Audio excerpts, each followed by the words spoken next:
Saya Zulfa dari Komisi PNK. Nama saya Siti Fadila, penyelenggara acara tradisional yang masih menjumpai adanya ketidaksetaraan gender di mana perempuan dianggap kurang mampu melakukan sesuatu. Pertanyaannya adalah apa yang membedakan antara kesetaraan gender dengan kesetaraan jenis kelamin dan apa upaya yang harus dilakukan untuk menyelesaikan permasalahan gender tersebut. Assalamualaikum warahmatullahi wabarakatuh. Assalamualaikum warahmatullahi wabarakatuh. Izin Pak, Bu, nama saya Humairah dari Kecamatan Namarabe. Saya ingin bertanya tentang hak perempuan. Apa saja tantangan yang dihadapi Indonesia dalam penegakan hak perempuan? Syukran. Assalamualaikum warahmatullahi wabarakatuh. Bismillahirrahmanirrahim. Assalamualaikum warahmatullahi wabarakatuh. Nama saya Farhatul Muhayyah dari Kecamatan Biru-Biru. Ada beberapa hal yang perlu saya tanya. Pertama adalah KDRT. Kemana kami mengadu? Saring sebelum sharing kita sabar, harus besar, jangan setuju. Tapi kaitannya dengan wawasan kebangsaan, kaitnya penyampaian tadi, itu kan ada hoax. Baru kita ada semacam penghinaan kepada seseorang. Sebatas mana kita menghina seseorang, tapi tidak kategori penghinaan. Itu ada undang-undangnya Pak. Mohon kami disosialisasikan, apalagi ada emak-emak dari kampung ujung sana, mungkin ada dari Gunung Meriah. Karena ada undang-undang baru, kalau kita menghina orang, kategori ini tidak sampai kepada undang-undang IT. Kan mungkin kita nggak semua sampai. Pada hari ini mohon menggunakan dari Polres, mohonlah kami disampaikan. Apalagi kita ini kan tadi Bapak sampaikan Ipoleksos Bud Hankam. Kalau dulu Ipoleksos Bud Hankam rata, ada rakyat semesta. Pada hari ini ratanya saya heran kenapa dihilangkan. Sampai-sampai kita tadi pasti disampaikan Ibu yang terakhir tadi, kita melaksanakan agama kita betul-betul terakhir kita dianggap redik. Padahal kita sudah mendasar. Redik ini artinya mendasar, ditambah alat jadi bermasalah. Radikal kan gitu kan. Nah, jadi radikal kita dianggap ini, mohonlah Pak kita membijaksanai bagaimana kadang-kadang nama-nama emak ini kan kecoplosan, apalagi jarinya sudah gatal, pantang ada hoak ya, pantang ada hoak langsung dibalas sudah dengan hoak. Ada penghinaan dibalas lagi dengan penghinaan. Apalagi kenapa? Karena satu hari dia Pak sudah kerja di rumah. Tadi kata istilah Ibu dapur, sumur, kasur. Walaupun diharapkan tidak sebatas itu, lebih dari itu diharapkan perempuan. Gunanya pertemuan kita pada hari ini, perempuan tidak sebatas 3 ur, lebih dari itu. Supaya apa? Supaya karena dia adalah pendidikan awal anak. Madrasatul ulam, pendidikan anak adalah di keluarga, yang mengajar di keluarga adalah emak-emak. Makanya datanglah sebuah hadis bahwa perempuan itu, bahwa ibu-ibu itu adalah tiangnya negara. Jadi ingin Pak bagaimana membangun di sana ini supaya acara kita ini benar-benar dapat manfaat. Kita ulang kita dari sini bisa kita sampaikan kepada anak-anak kita, kepada tetangga kita, kepada jemaah masing-masing, supaya apa? Supaya bidang perempuan, remaja dan keluarga ini benar-benar dikenal di tengah-tengah masyarakat. Demikian, terima kasih. Wallahul muwaffiq ila aqwamit thoriq. Membasuh talam dibasuh di tepi perigi. Siapa yang tak semangat menjawab salam, kudoakan suami kawin lagi. Assalamualaikum warahmatullahi wabarakatuh.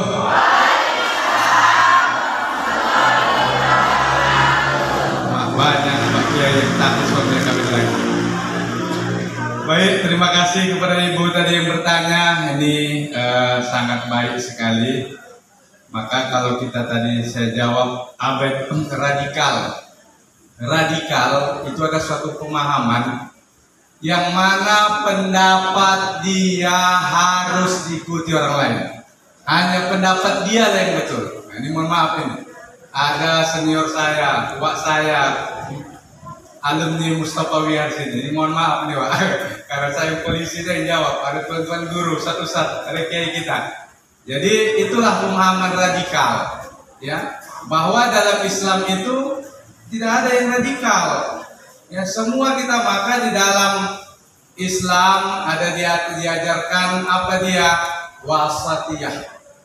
Ya, apa itu wasatiyah? Islam yang pertengahan, tidak tidak eka. Apa itu dia? Ekstrim kiri dan ekstrim kanan. Kalau ekstrim kiri, kalau saya NU wajib kunut. Kalau tak NU jangan kunut. Kan begitu. Apa kata Imam Ibnu Taimiyah? Idza qanatal imam faqanata. Kalau imam itu berkunut, kau berkunut. Ya. Fa idza qanatal imam fayaqulu amin. Kalaulah imam itu berkunut, kau angkat tangan baca Ini ada orang Allahumma hadina fiman hadain nggak mau, wa'afina fiman afait kawajalah. Nggak bisa, mesti kita itulah yang dikatakan wasatiyah. Tidak pemahaman dia yang mesti diikuti. Mungkin Bapak dan Ibu pernah melihat di YouTube, di YouTube bunyinya ada namanya Syekh Sudes. Syekh Sudes siapa itu? Imam di Masjidil Haram. Saya jumpa 2010, saya jumpa beliau. 2016 saya petugas haji PPI Arab Saudi, jumpa dengan dia. Imam Syekh Sudes, imam di Masjidil Haram, dianya tidak pernah membaca bismillahnya zahar. Dia bacanya sir. Tetapi ketika dia sampai di Masjid Istiqlal, dia menjadi khatib dan imam Jumat, apa dia baca? Bismillahnya zahar. Itu maknanya apa? Dia tidak memaksakan pemahamannya sendiri, walaupun dia bermazhab Hambali, dan dia tetap menghormati pemahaman kita. Jadi saya rasa Ibu silakan pemahaman Ibu. Ketika kita sama dengan orang lain, kita harus menghormati, walaupun itu pada sistem yang lain. Ini dia tidak satu agama dengan kita, tapi dia satu kebangsaan sama kita. Kalau satu agama namanya ukhuwah Islamiyah, kalau satu bangsa, satu negara namanya ukhuwah wataniyah, ukhuwah bersaudara. Dia tidak sebangsa dengan kita, tidak seagama dengan kita, tapi ada namanya ukhuwah basyariyah. Inilah dia. Mudah-mudahan ya. Nah, jadi kita hadir sini walaupun hari ini kami dari kepolisian menyampaikan ini bahwa radikal itu sistem tidak bagus. Kita harus paksakan. Saya paksakan anak saya, nah kalau kau nanti besar kau sekolah di Mustafawiyah, tidak bisa. Dia kepingin digontor, tak mungkin. Sampai digontor suruh baca kitab kuning, nggak ngerti dia. Tapi bahasa Arabnya lancar. Bahasa Inggrisnya lancar. Kita tidak bisa paksakan paham itu. Nah, nanti besok dia setelah tamat kantor mau masuk mana? Harus kepolisian, nggak bisa. Mungkin dia jadi ketua MUI. Mungkin dia nanti jadi ketua NU. Mungkin dia nanti jadi ini yang dimaksud bahwa kita tidak boleh memaksakan. Ibu-ibu di rumah jangan paksakan. Apalagi di radikal dalam apa? Kami orang Mandailing. Orang Mandailing menikah dengan orang Jawa. Orang Jawa nggak mau nikah sama orang Mandailing. Kenapa? Karena orang Jawa bilang kalau kami nikah sama orang Mandailing jatuh harga diri kami. Di Jawa kami dipanggil Mas, sampai di Mandailing dipanggil tulang. Iya kan? Ini dia nggak boleh buat radikal. Ya, ini dalam rumah tangga ibu-ibu harus ikuti. Maka hari-hari ini anak-anak ibu mesti. Ini kepanjangan dijawabnya. Ini mungkin ya. Terima kasih Ibu Moderator. Ini kalau saya jawab tadi sama Mbak saya bilang kalau 15 menit tanggung. Saya jawab 1,5 jam. Tepuk tangan dulu untuk saya. Masya Allah. Assalamualaikum warahmatullahi wabarakatuh. Tadi Ibu yang dari biru-biru ya Bu. Banyak kalau kan RT ya.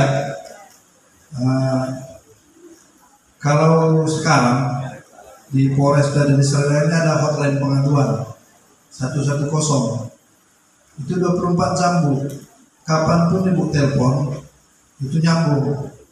Kalau siang nanti telepon, siang seperti ini yang jawab seorang polwan. Tapi kalau malam nanti yang pikirnya laki-laki. Kadang-kadang ada juga yang iseng. Ada juga yang iseng, malah dia curhat di situ. Nah, jadi itu online-nya 110.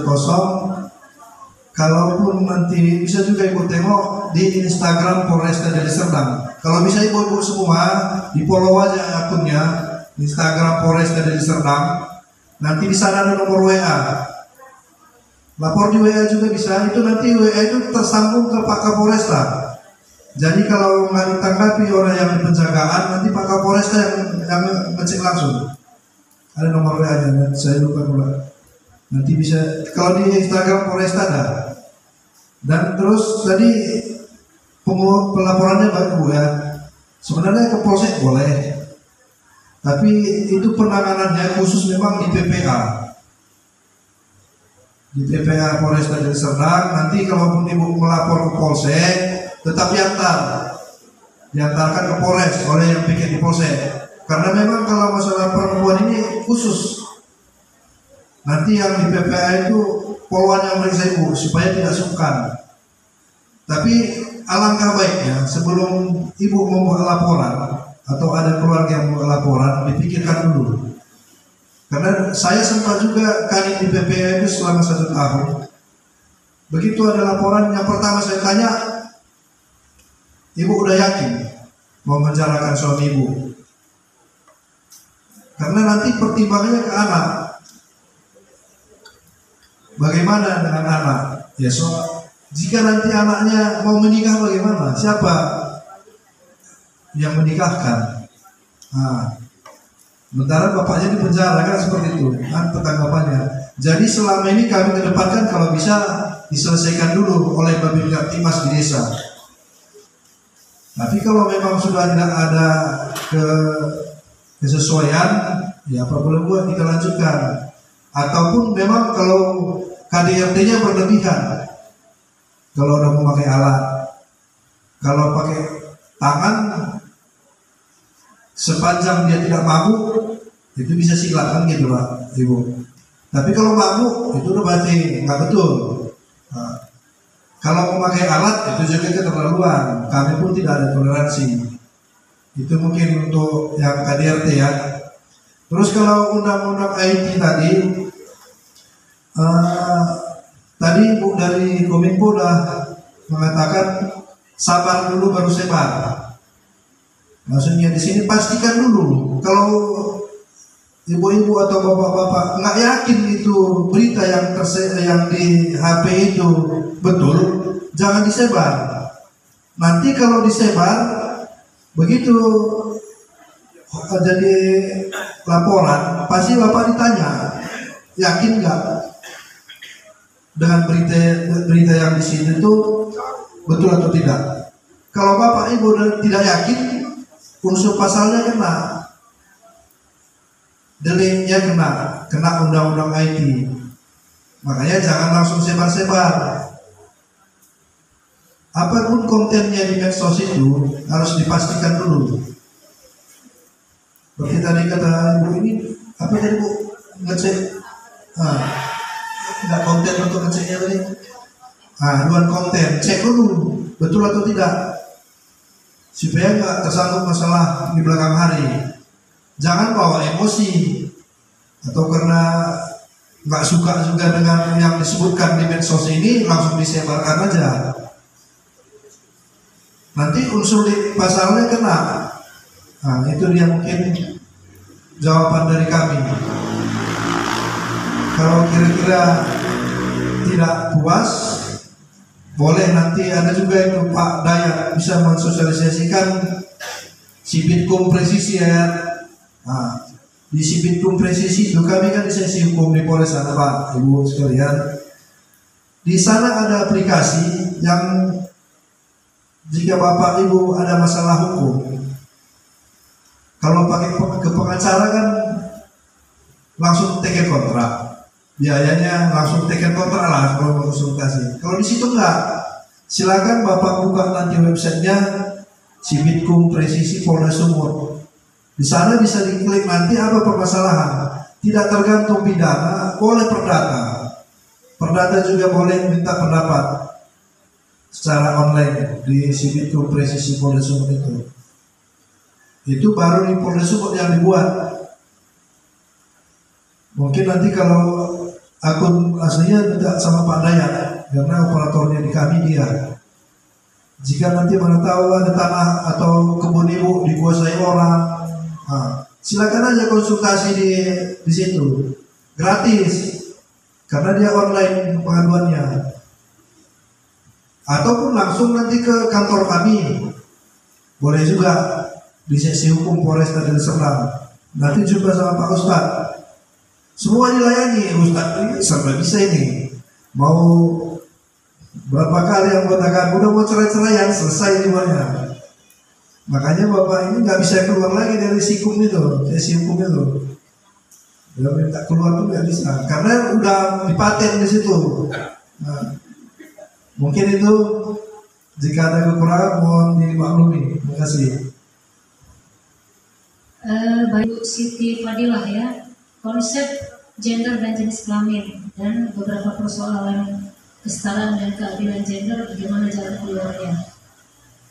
Dan kemudian dari Bu Mairol dari Kecamatan Namurambe, apa sih hak-hak perempuan itu? Ini sebenarnya nanti akan bersangkut paut dengan hukum juga, hak-hak asasi manusia khususnya untuk perempuan ya. Terus pemakaian kata wanita dan perempuan. Mohon maaf Bu Era, boleh saya ngomong dikit ya. Saya baru ngobrol tentang arti kata wanita dengan Profesor Amurini itu di Fakultas Usuluddin. Saya bilang gini, Bang, setahu saya asal kata wanita itu wani ditata atau wani ditoto, berarti berani dipimpin. Dia bilang enggak, salah nih. Wanita itu atau wanito itu singkatan dari wani noto, berarti berani memimpin. Kalau inilah pengertian wanita, ini persis sama dengan makna atau definisi perempuan yang diungkap oleh Bapak Muhammad Syahban Butar-Butar tadi. Tapi saya nggak tahu ini jawaban dari Bu Era bagaimana ya. Itu kemudian kalau pertanyaan Pak Muhammad Syahban Butar-Butar ini narasumbernya tidak membicarakan atau membahas dari sisi agama, saya serahkan ke Bapak Kiai aja untuk jawab itu. Baik, kayaknya untuk Bu Era itu Bu, silakan Bu. Baik, terima kasih Ibu Moderator, Bapak dan Ibu yang saya sayangi. Memang kalau bicara tentang gender itu menarik, karena kalau secara sering kita lihat kalau dalam bahasa Inggris, kalau dibuat gender tentunya kita menjawab laki-laki atau perempuan, kan seperti itu. Akan tetapi gender yang kita maksudkan selama ini adalah bahwa gender itu adalah aspek kehidupan manusia yang dituangkan melalui kebijakan dan program dengan memperhatikan pengalaman, aspirasi, kebutuhan, dan permasalahan perempuan dan laki-laki. Perempuan dan laki-laki ya. Nah, untuk memberdayakan perempuan. Ya. Nah, kemudian ada satu strategi untuk mencapai kesetaraan dan keadilan tadi. Itu kita menyebutnya dengan pengarus utamaan gender, yang berarti itu adalah strategi yang harus dilakukan secara rasional dan sistematis untuk mencapai kesetaraan dan keadilan. Jadi dari definisi tersebut ya, ini bukan definisi yang saya buat atau kami buat dari dinas, tapi itu amanah dari peraturan undang-undangan di tingkat pusat. Dan ini juga diamanahkan. Strategi pengutamaan gender ini harus dilakukan di daerah. Yang dinamakan pengutamaan gender untuk mencapai keadilan dan kesetaraan itu banyak strategi, banyak pendekatan yang kita lakukan. Karena pemahaman untuk gender itu banyak sekarang yang sudah salah kaprah. ya. Jadi kalau seperti yang saya bilang tadi, 50% laki-laki, 50% perempuan, itu yang kita mau. Tetapi nyatanya nggak seperti itu. Banyak permasalahan-permasalahan yang dihadapi perempuan juga sebenarnya dihadapi oleh laki-laki. Ya, banyak juga permasalahan laki-laki yang sebenarnya bisa diselesaikan oleh perempuan. Karena apa? Karena memang perempuan ini punya potensi yang cukup tinggi dan bisa diandalkan. Tidak saja seperti laki-laki, perempuan juga bisa melakukannya seperti itu.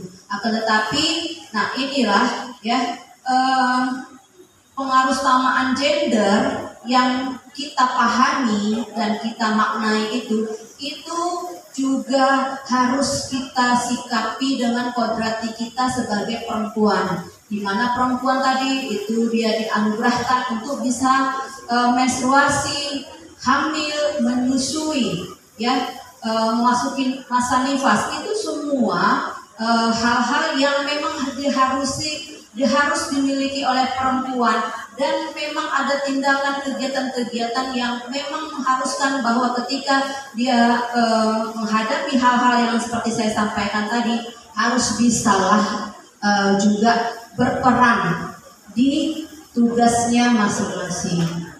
Jadi kalau bicara tentang hak, apa itu hak dan kewajiban perempuan, saya nggak bisa mendefinisikannya apa itu yang menjadi hak dan kewajiban perempuan. Tapi kalau melalui budaya, kemudian dari ajaran-ajaran agama yang kita anuti, maka kita bisa memahami bahwa di dalam rumah tangga, ya, dalam kutip ya, dalam rumah tangga, dalam keluarga, apa yang menjadi suatu kewajiban istri, ya, itu bisa juga dilakukan oleh perempuan, oleh laki-laki. Nah, jadi ini ada peran.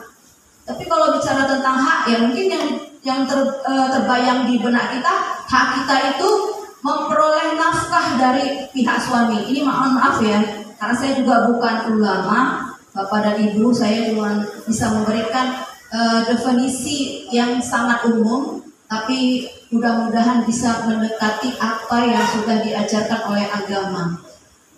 Nah, jadi memang inilah sekarang yang problema yang kita hadapi, dan tentu saja ini menjadi fenomena tersendiri. Misalnya, ya, saya contohkanlah KDRT, kekerasan dalam rumah tangga. Kalau di dalam program dan kegiatan kita, tentunya yang selalu menjadi korban itu adalah laki-laki, adalah perempuan, ya, karena perempuan itu makhluk yang lemah, makhluk yang bisa diintimidasi, makhluk yang bisa nurut, ya, itu idealnya sebagai perempuan. Akan tetapi perempuan karena karena memang sifatnya seperti itu, dia dengan mudah mendapatkan kekerasan dari laki-laki.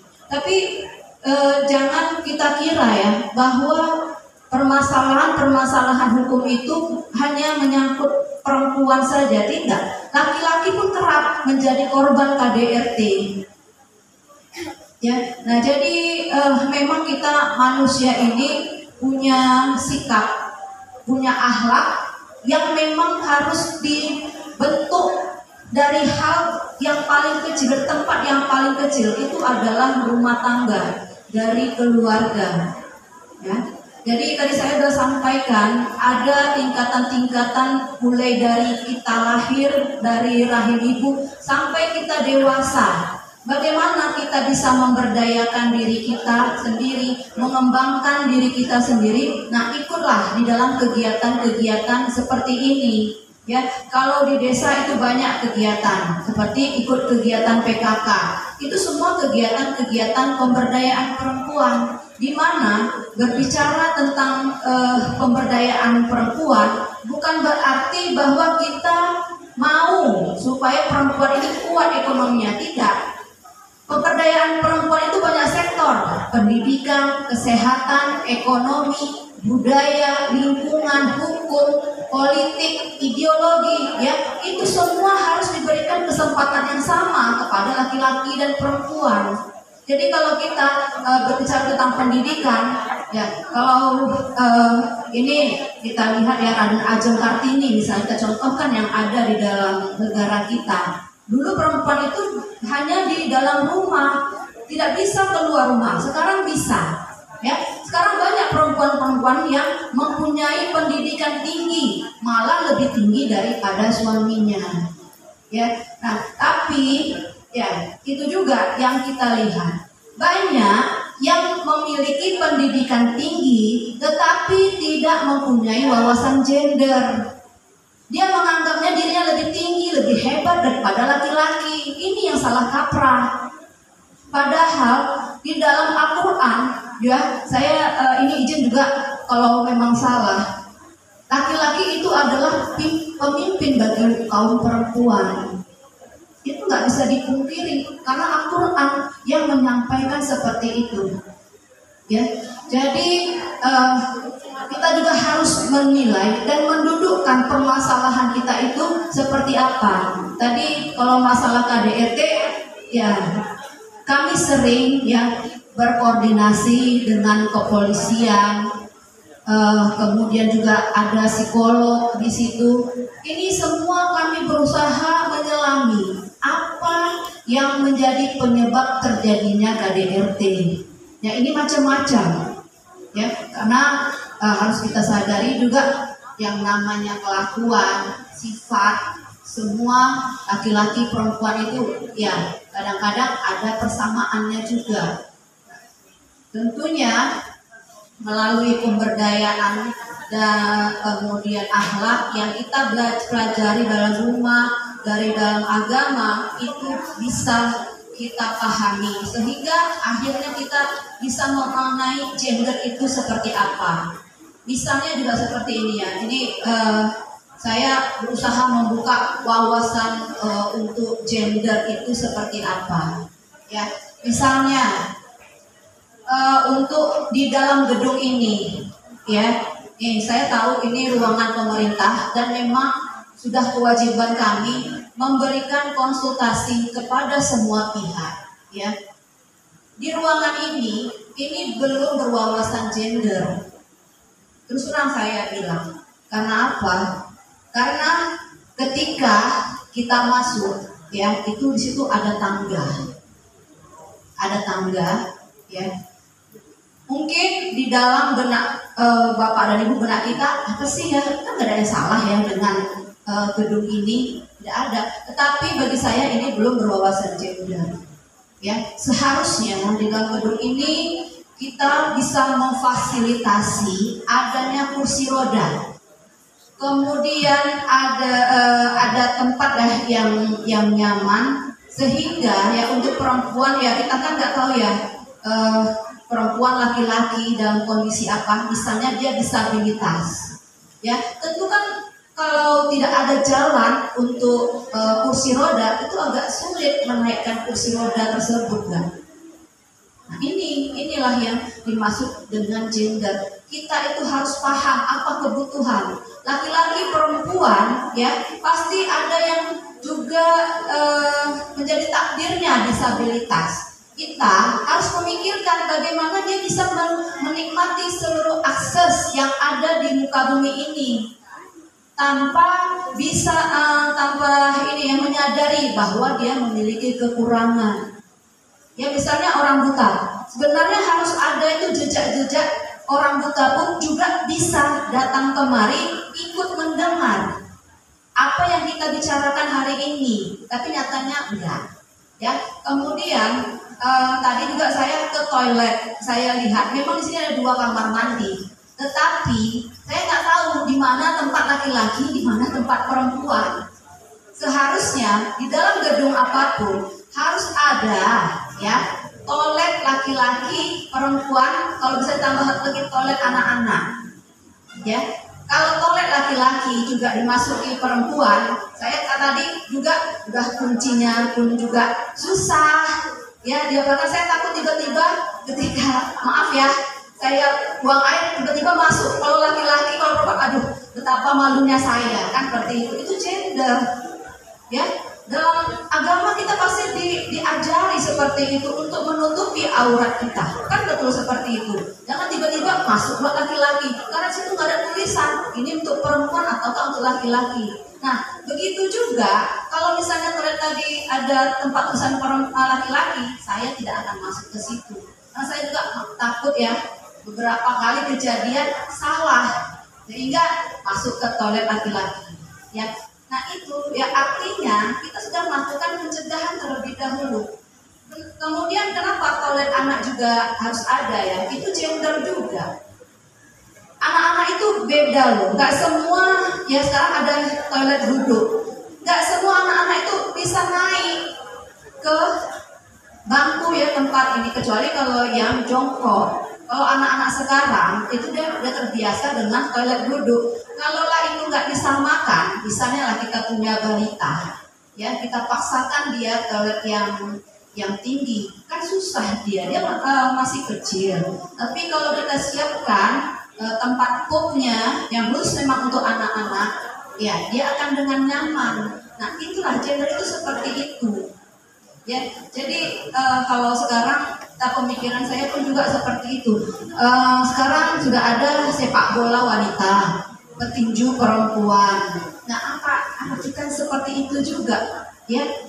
Olahraga itu banyak bisa dijadikan untuk apa. Tapi saya juga salut ya, karena pemberdayaan perempuan setiap hari itu semakin menunjukkan perubahannya.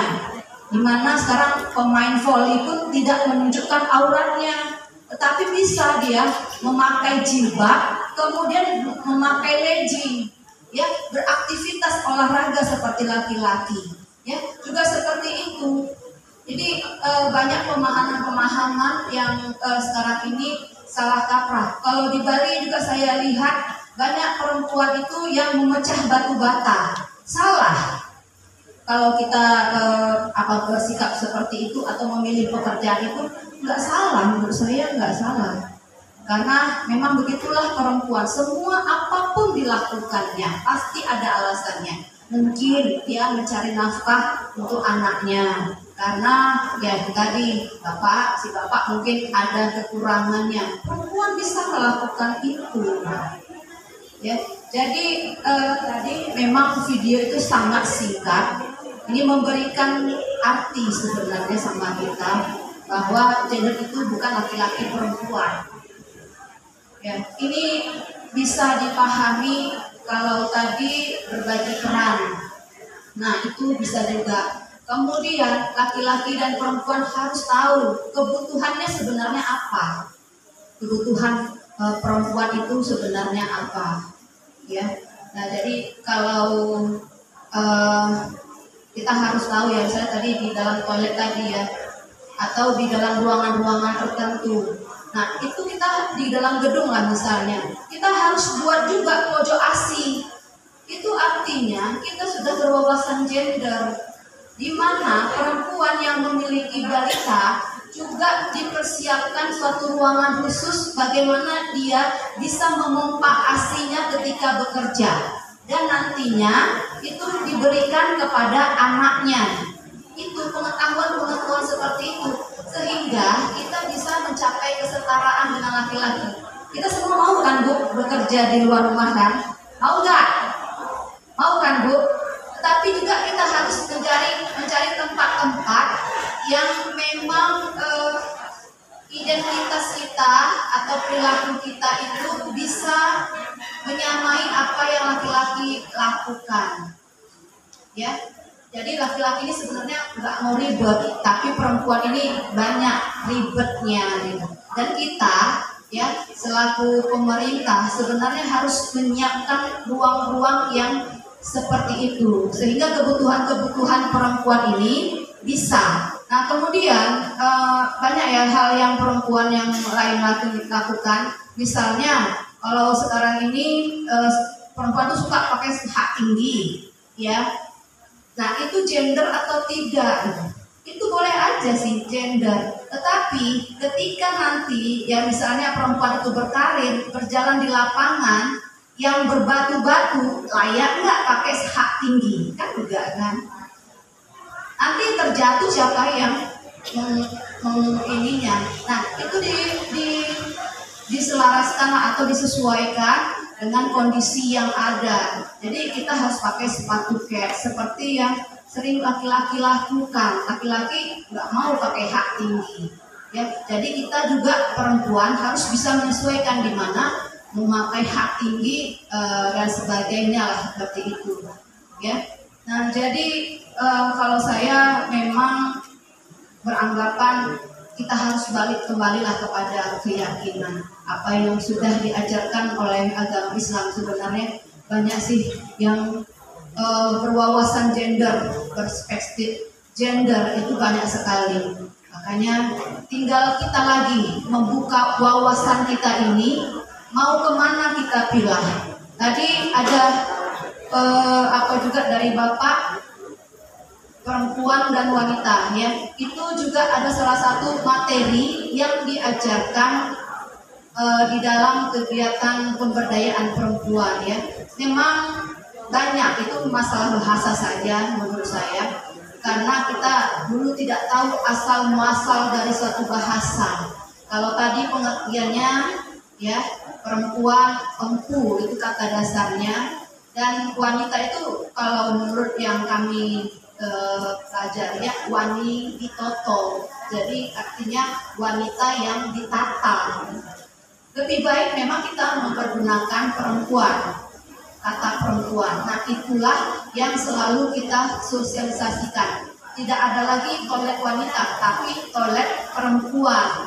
Tidak ada lagi apa ya, banyak sih, banyak yang apa ya, banyak yang harus kita buat untuk kata-kata perempuan. Terus satu contoh lagi ya, ini saya sampaikan. Jadi sebenarnya gender itu adalah bagaimana kita bisa berinovasi agar perempuan ini tidak selalu menjadi korban pelecehan.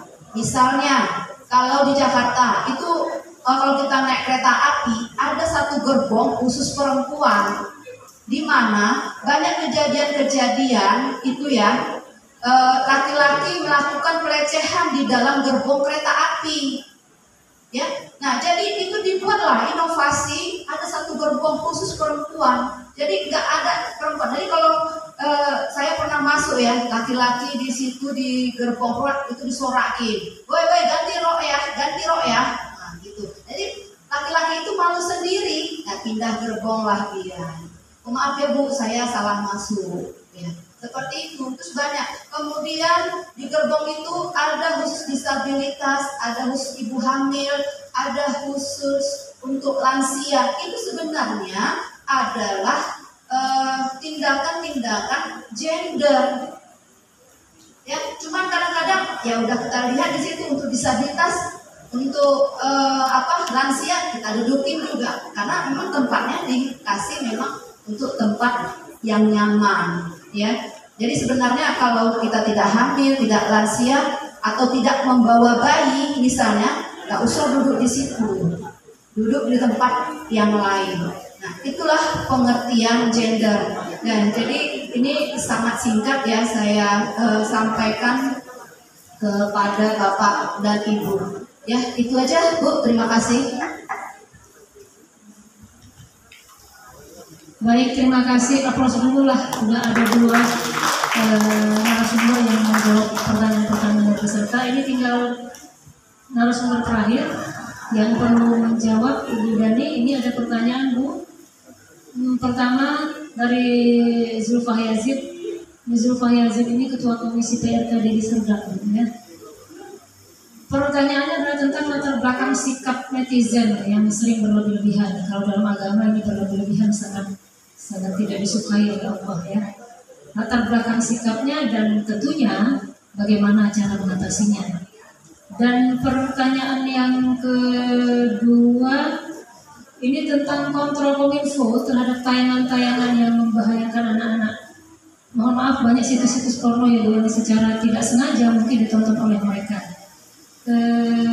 Kemudian sepertinya tentang undang-undang IT masih perlu dijawab oleh Ibu Dan. Silakan, ada 3 pertanyaan, silakan.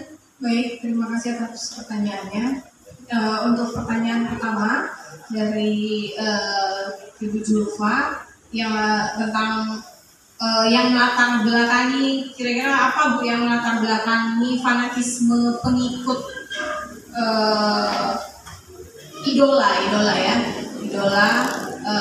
kayak contohnya tuh saat ini tuh lagi viral itu ada Bunda Korla, fanatismenya berlebihan.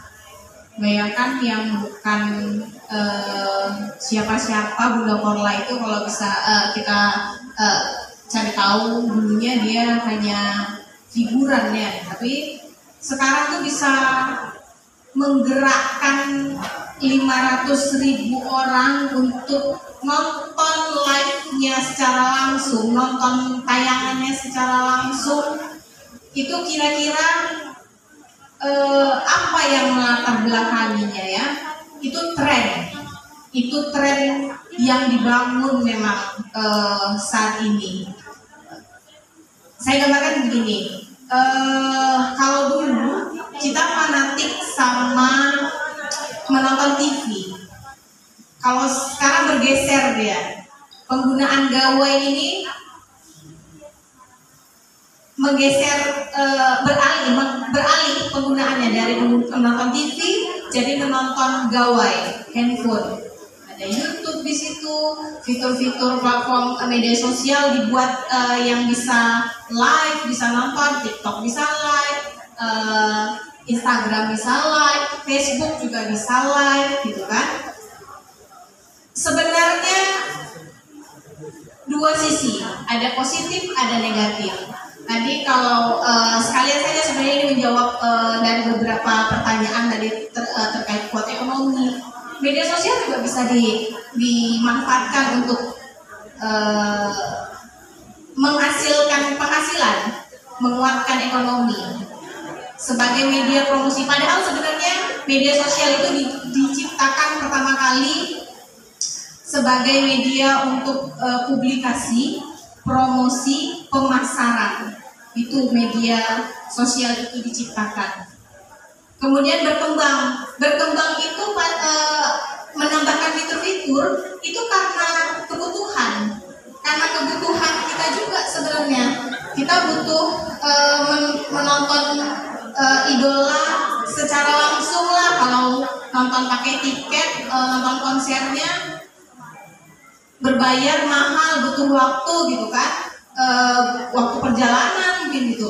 Sekarang pakai gawai aja kita bisa nonton langsung, bisa say hello sama idolanya.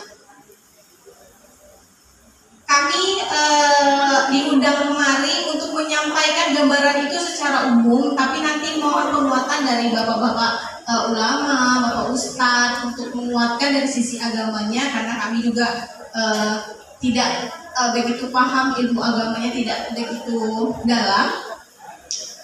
Hanya bisa menyampaikan pesannya bagaimana kita kaum ibu-ibu ini dan bapak-bapak tuh minimal tahu fenomena apa yang sedang terjadi saat ini.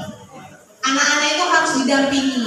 Saya melakukan itu di keluarga saya. Jadi misalnya anak saya 2, yang satu laki-laki umur 13 tahun, yang kedua perempuan umur 6 tahun.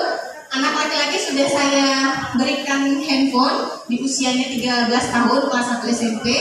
Tapi anak perempuan saya belum, masih 6 tahun dan dibatasi penggunaan handphonenya. Hanya boleh 1 minggu dan 1-2 jam saja, itu sudah maksimal. Selama anak-anak menggunakan handphone, sebisa mungkin kalau si adik yang kecil itu 1 minggu, jadi ada saya atau ada ayahnya yang mendampingi. Orang tua juga harus tahu fenomena apa. Tadi sebenarnya ada fenomena ini mau saya sampaikan juga karena sudah terlalu grogi di depan Pak Bupati sama waktu juga. Jadi ada 2 fenomena selain fenomena Bunda Korla tadi. Ada fenomena keterbukaan ODA, orang dengan HIV/AIDS. Sekarang itu sudah banyak bermunculan di media sosial. Mereka mempublikasikan bahwa dirinya adalah ODA, orang dengan HIV/AIDS. Mereka sudah nggak malu lagi. Orang dengan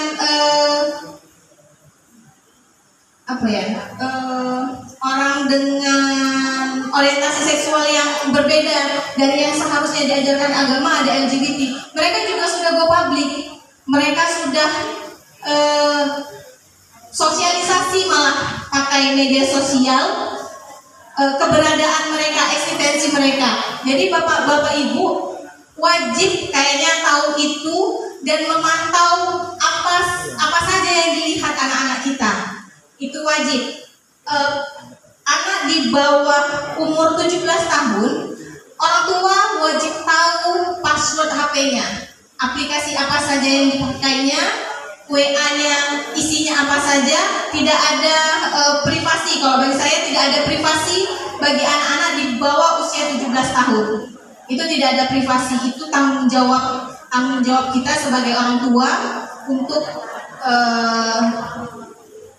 memantau itu semua. Terus melalui media sosial sebenarnya bisa ibu-ibu ini yang ada di forum perempuan dan keluarga, remaja dan keluarga ini berdakwah pakai media. Jadi media sosial itu dimanfaatkan sebagai orang kaum LGBT dan ODA saja bisa sosialisasi, publikasi pakai media sosial, masa kita nggak bisa berdakwah? Dibuatlah konten dan kemasan yang menarik, mungkin itu. Terus Kominfo terhadap media sosial yang membahayakan anak-anak itu sudah apa yang dilakukan? Jadi kalau Kementerian Kominfo baru-baru ini sudah memberikan syarat lah, PSE itu memberikan syarat kepada beberapa platform atau aplikasi yang masuk di Indonesia, ada pembatasan, ada syarat. Kalau di Instagram misalnya atau TikTok, kalau Instagram itu lebih agak bebas. Misalnya kalau ada adegan merokok itu di Instagram masih diperbolehkan, tapi kalau di TikTok adegan merokok saja itu sudah di-ban, sudah ditolak. Kemudian aksi-aksi kekerasan itu ada pembatasannya. Video dengan aksi kekerasan atau gambar video yang tidak selayaknya ditonton, ada pembatasannya, ada tanda mata yang dicoret, artinya tidak boleh dilihat. Ketika kita mau melihat atau anak-anak mau melihat itu ada batas umur, misalnya 13 tahun, mereka akan konfirmasi, notifikasi melalui email.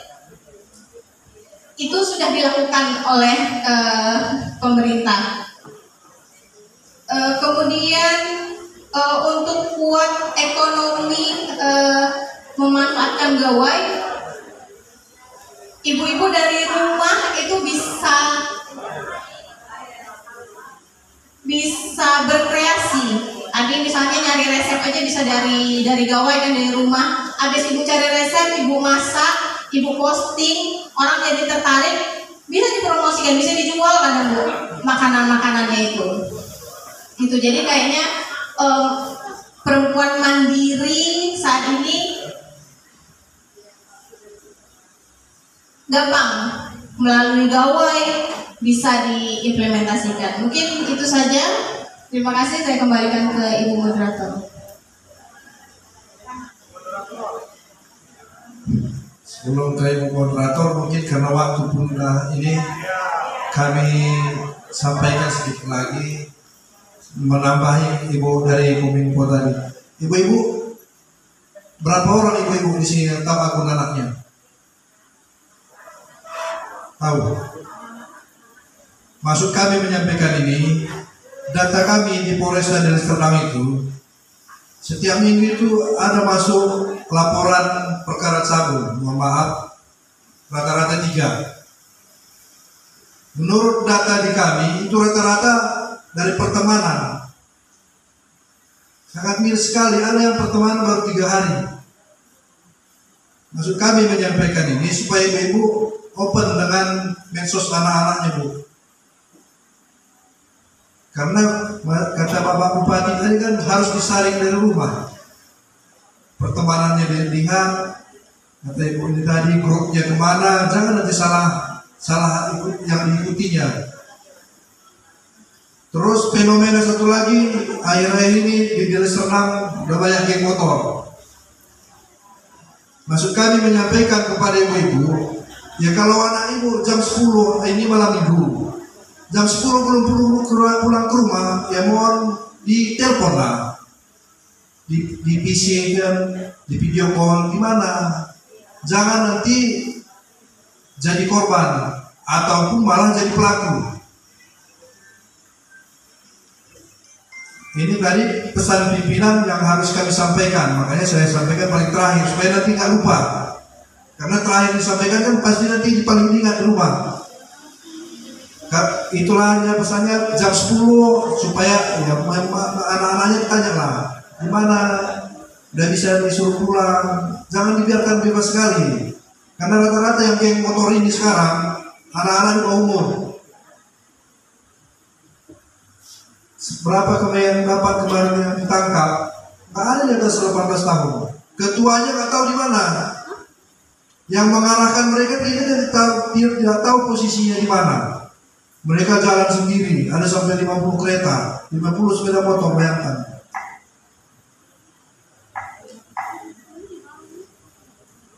Jadi mohon untuk ibu-ibu, makanya kami tanya tadi berapa orang yang tahu medsosnya, karena itu ada grupnya. Perhatikan nanti ibu-ibu, tanyakan grupnya yang diikutinya itu grup apa. Di grup itu perintahnya oleh ketuanya di situ. Ketuanya kita susah menembus ke ketuanya karena apa? Putus, nggak nyambung sampai ke sana kelakuan mereka ini. Karena ketuanya bukan di lapangan. Nggak ikut dia jalan-jalan di lapangan. Terus untuk pengaduan tadi, tolong dicatat nomor WA-nya. Nanti ibu kalau misalkan ada yang kira-kira kurang nggak pas ditengok, difotokan bisa. Ini nomor WA yang langsung terhubung ke Pak Kapolres 0821 udah 6180 udah 0650. Ya, ini WA ya. Telepon bisa, WA bisa. Di samping yang 110 tadi. Kalau 110 itu hanya telepon. Ya, yang 110 itu hanya telepon. Kalau yang terakhir saya bagikan itu nomor WA. Apa ya Bu? 0821 6180 0650. Oke? Mungkin itu penyampaian kami. Jika ada salah kata mohon dimaafkan. Terima kasih. Masih ada closing, jadi pas sekali ya. Baik, Bapak Ketua Dewan Pimpinan MUI Kabupaten Deli Serdang dan jajaran, dan kemudian ibu-ibu yang juga masih tetap setia berkumpul di sini. Saya yakin kalau ibu-ibu paling setia kalau ada acara, paling lama pulang itu pasti ibu-ibu, biasanya laki-laki atau bapak-bapak yang kurang sabar. Dan hari ini kita lihat bapak-bapaknya juga cukup sabar untuk tetap bersama di momen bahagia ini. Bapak dan Ibu, saya nggak banyak memberikan komentar lagi. Saya pikir semuanya sudah punya kesimpulan di kepala masing-masing. Jadi sebagai moderator, saya pikir saya nggak perlu memberikan kesimpulan, dan narasumber tadi sudah menganggap cukup. Closing statement nggak perlu lagi, masing-masing sudah ada di benak masing-masingnya. Untuk itu, untuk acara diskusinya saya akan tutup. Belum acara ya, bukan acara yang saya tutup, tapi acara diskusinya. Mari sama-sama kita tutup diskusi ini dengan mengucapkan hamdalah, alhamdulillahirobbilalamin. Sekali lagi terima kasih kepada kedua narasumber dan tepuk tangan berikutnya. Koroliah itu sekali lagi. Baik, terima kasih. Wassalamualaikum warahmatullahi wabarakatuh. Kami kembalikan kepada Allah.